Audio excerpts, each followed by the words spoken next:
اقامت ہو گئی، اب امام صاحب کو چاہیے صفیں درست کریں، اقامت کے بعد اب صفیں درست کریں۔ رسول اکرم صلی اللہ علیہ وسلم جب صفیں درست فرماتے تو مختلف الفاظ حدیث میں آئے ہیں۔ بعض روایات میں آپ 3 مرتبہ فرماتے اقیموا صفوفکم، اقیموا صفوفکم، اقیموا صفوفکم، اپنی صفیں درست کرو۔ کبھی آپ فرماتے تراسو، کبھی فرماتے رسو صفوفکم، صفیں برابر کرو، برابر کرو۔ کبھی فرماتے سد الخلل، یہ درمیان کا فاصلہ ختم کرو۔ کبھی فرماتے حاذو بین المناکب، کندھے کے کندھا برابر کرو۔ کبھی فرماتے حاذو بالاعناق، گردن کے برابر گردن کرو۔ قاربوا بینہما، ایک گردن دوسرے کے برابر ہو۔ یوں مختلف کلمات رسول اکرم صلی اللہ علیہ وسلم ارشاد فرمایا کرتے تھے۔ اسی طرح امام کو یہ کلمات کہنے چاہیے، عربی سمجھتے ہوں لوگ عربی میں کہنے چاہیے، اور اگر سامعین عربی نہ سمجھتے ہوں عربی کلمات بھی کہہ دے کہ مسنون الفاظ کا اپنا نور ہوتا ہے، اور پھر ترجمہ بھی کر دے تاکہ لوگ سمجھ جائیں کہ امام صاحب نے کیا کہا ہے۔ تو یہ کلمات رسول اکرم صلی اللہ علیہ وسلم فرمایا کرتے تھے۔ پھر آپ کی مبارک عادت یہ تھی کہ کبھی کبھی آپ یہ کلمات بھی فرماتے اور پھر صف میں آپ چلتے تھے ایک کنارے سے دوسرے کنارے تک۔ حضرت نعمان بن بشیر رضی اللہ تعالیٰ عنہ فرماتے ہیں کان رسول اللہ صلی اللہ علیہ وسلم یصوی صفوفنا، آپ ہماری صفیں درست فرماتے، اور کیسے؟ حتیٰ کأنما یصوی بها القداح، جو لوگ تیر بناتے مستری تو انہوں نے جیسے یہ میز ہے یوں رکھا ہوتا، اور تیر اس کے اوپر رکھتے اور یوں میخ لگاتے تاکہ تیر سیدھا ہو جائے، یعنی تیر کو سیدھا کرنے کے لیے لکڑی پہ رکھتے۔ اللہ کے نبی ایسی صفیں درست فرماتے کہ تیر اگر درست کرنا ہو تو صف کے اوپر رکھو، لوگوں کے اوپر یوں رکھو، ایک کا سینہ دوسرے کا 3-4 کے سینے پر، اتنی سیدھی صف ہوتی کہ اس کے ذریعے تیر کو سیدھا کیا جا سکتا۔ اب یوں درست فرماتے حتیٰ رأى انا قد عقلنا منہ، جب اللہ کے نبی نے محسوس فرمایا کہ ہمیں سب ٹھیک کرنے کا طریقہ آ گیا ہے، ہم نے آپ سے سیکھ لیا ہے۔ ثم خرج یوما، آپ ایک دن تشریف لائے نماز پڑھانے کے لیے۔ اللہ کے نبی صلی اللہ علیہ وسلم نے دیکھا ایک شخص کا سینہ آگے بڑھا ہوا ہے، فقام حتیٰ کاد ان یکبر، آپ اللہ اکبر فرمانے لگے کہ اچانک ایک آدمی کے اوپر نظر پڑ گئی، تکبیر کہنے لگے نا تو نظر پڑ گئی، کیا معنی؟ اقامت ہوئی ہے، منہ کر کے تکبیر کہہ رہی تھی، دیکھا ایک آدمی کا سینہ، فرأى رجلا بادیا صدرہ، اس کا سینہ تھوڑا سا آگے تھا، یعنی صف سے تھوڑا سا آگے تھا۔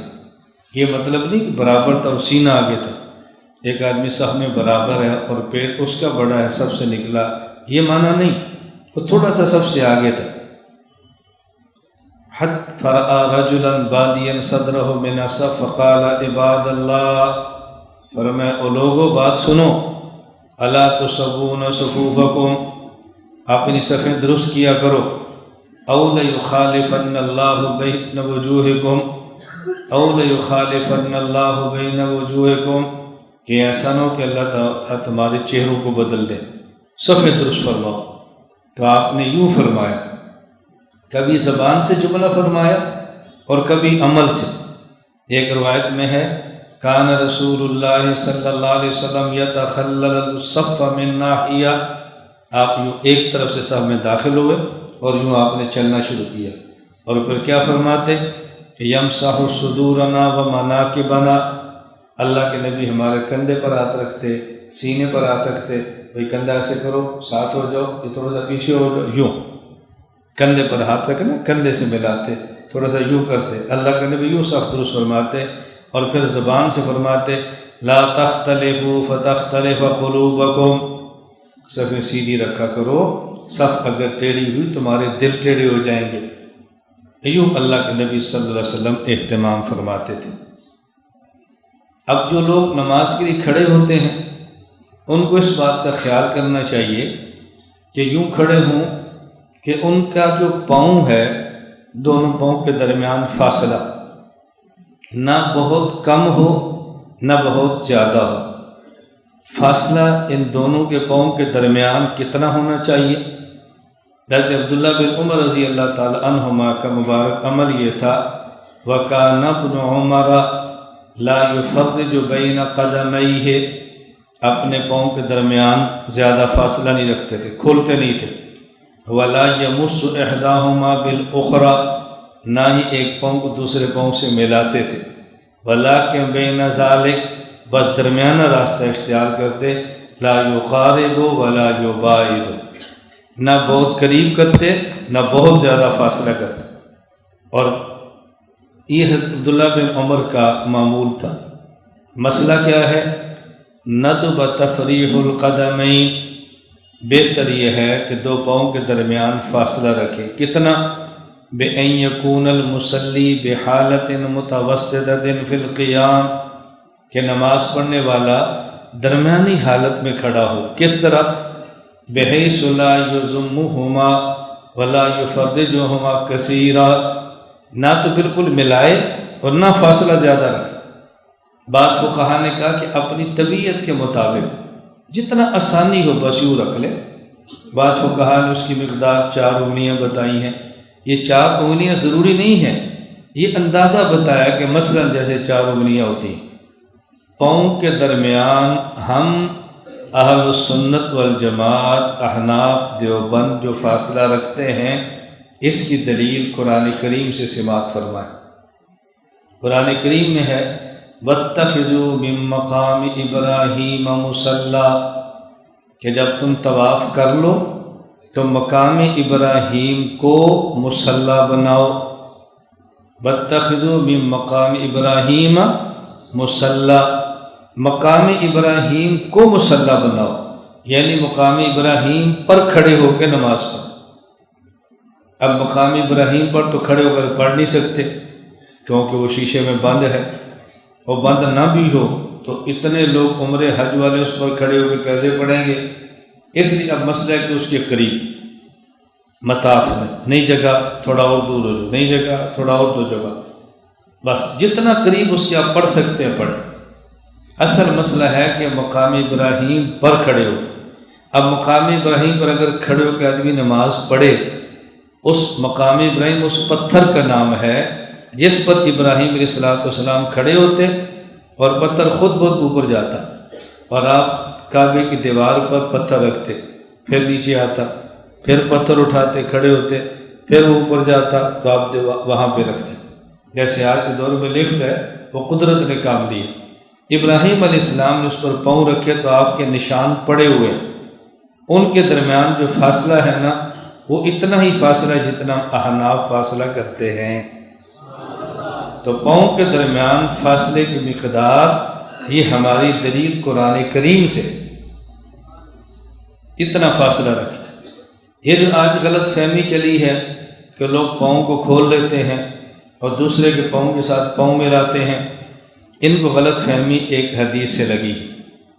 حضرت نعمان بن بشیر رضی اللہ تعالیٰ عنہ فرماتے ہیں کہ رسول اللہ صلی اللہ علیہ وسلم فرمایا اقیموا صفوفکم اقیموا صفوفکم اقیموا صفوفکم، 3 بار فرمایا، اپنی صفیں درست کرو، اپنی صفیں درست کرو، اپنی صفیں درست کرو۔ پھر آپ نے فرمایا واللہ لتقیمن صفوفکم او لیخالفن اللہ بین قلوبکم، صفیں درست کرو ورنہ اللہ تمہارے دلوں کو ٹیڑھا کر دیں گے، دلوں میں کجی آ جائے گی۔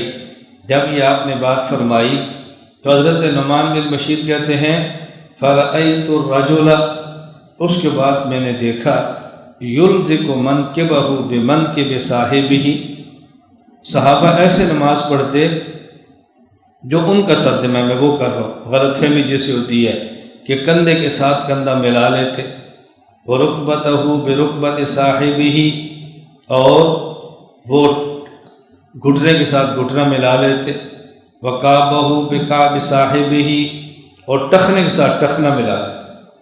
تو وہ اس کو دلیل کے طور پہ کہتے ہیں کہ پاؤں سے پاؤں ملانا چاہیے۔ بعض روایات میں قدم کا لفظ ہے، قدم کو قدم کے ساتھ۔ ہم نے کہا اگر اس کا معنی یہ ہے کہ کندھے سے کندھا ملاتے، گھٹنے سے گھٹنا ملاتے، ٹخنے سے ٹخنا ملاتے، یہ معنی ہے اگر، تو اس پر تو عمل ممکن ہی نہیں، ہو ہی نہیں سکتا۔ ایک آدمی کھڑا ہے، اس کا قد بڑا ہے، دوسرے کا قد چھوٹا ہے، تو کندھے کے ساتھ کندھا کیسے ملائیں گے؟ یہ گھٹنے کے ساتھ گھٹنا کیسے ملائیں گے؟ ہو ہی نہیں سکتا نا، قد جو چھوٹا بڑا ہے کیسے کریں گے؟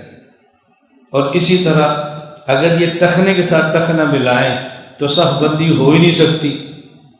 آپ دیکھیں ذرا، کھڑے ہوں 3-4 لڑکے، یہ دیکھو منہ اس طرف کرو، آپ دکھانا ہے نا،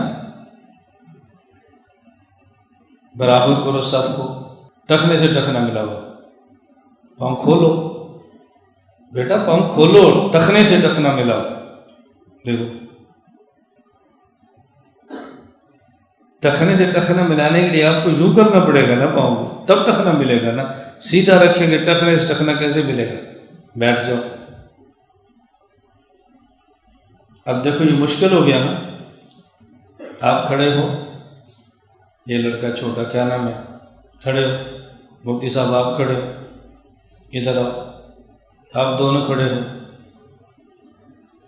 آپ اس طرف کھڑے ہو، کندھے سے کندھا ملاؤ،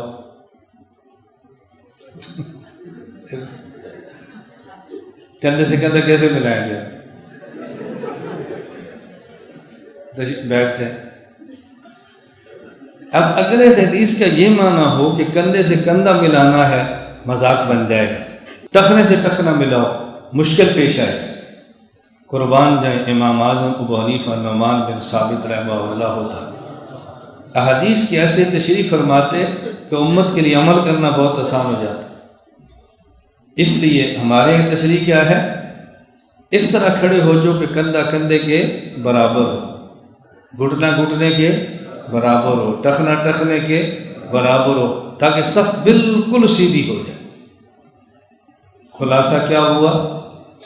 نماز کا وقت ہو، مکبر اقامت شروع کر دے، لوگ کھڑے ہونا شروع ہو جائیں، اقامت ہو جائے، امام صفیں درست کروائے، اور لوگ کھڑے ہوں تو پاؤں کے درمیان فاصلہ نہ زیادہ ہو نہ کم ہو، جتنی انسان کی طبیعت آسانی سے برداشت کرتی ہے، طبیعت کے موافق اتنا فاصلہ، جس کی مقدار بعض فقہا نے 4 انگلیاں لکھی ہیں، تو اس کا اہتمام کرنا چاہیے، کیونکہ صف بندی کا رسول اللہ صلی اللہ علیہ وسلم نے حکم دیا ہے، اور آپ نے ارشاد فرمایا اقیموا الصف فی الصلاۃ فإن اقامۃ الصف من حسن الصلاۃ۔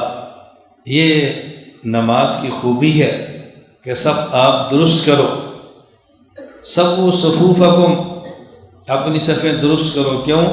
فإن تسویۃ الصفوف من اقامۃ الصلاۃ، صف کو درست رکھنا یہ گویا نماز کو ٹھیک طریقے سے ادا کرنا ہے، تو صف بندی کو بہت دخل ہے نماز کو ٹھیک کرنے میں۔